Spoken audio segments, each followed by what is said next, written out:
Hello and welcome to another Wellness Wednesday.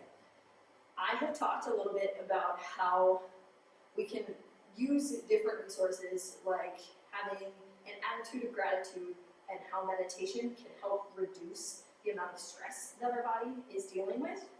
And so I want to talk today a little bit about why stress is so detrimental to your body.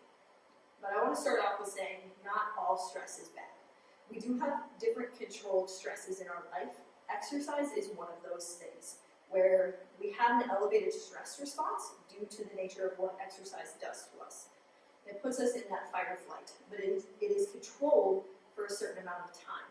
So that kind of stress is good for your body, where chronic stress can be very detrimental. When we are under chronic stress, that is where we're stressed out about our job, or finances, or whatever it might be in your life that's causing you to be stressed.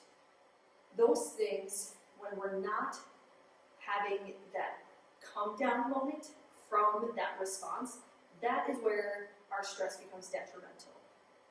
With our stress response, our body releases cortisol, which is a hormone in your body.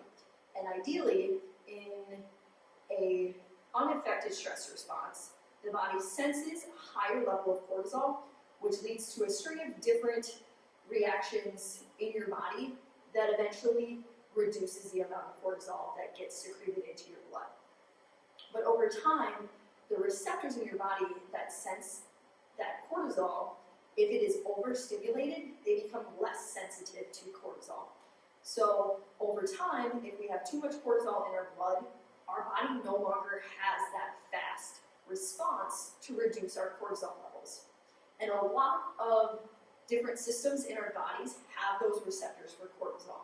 So it can affect the way that your brain works within making its connections. So I had talked about with meditation, we can kind of take back that and have our body be a little better at rewiring itself. And then it affects your blood pressure, it affects the way that your pancreas works, so the release of insulin. It can lead to a lot of different chronic conditions that over time can be very detrimental to your mental and physical health. So one of the things that we really want to focus on is trying to reduce our chronic stress. So whether that is your job or finances in your life or relationships, different things like that. We want to try and do our best to minimize that amount of stress. So with our attitude of gratitude, taking time each day to think about things that we are grateful for, to change the way that we have this outlook on our life can help reduce our stress.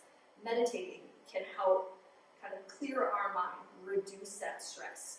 And then also different things like exercise. Having a controlled stress response can actually help reduce your levels of stress when you're finished with your exercise.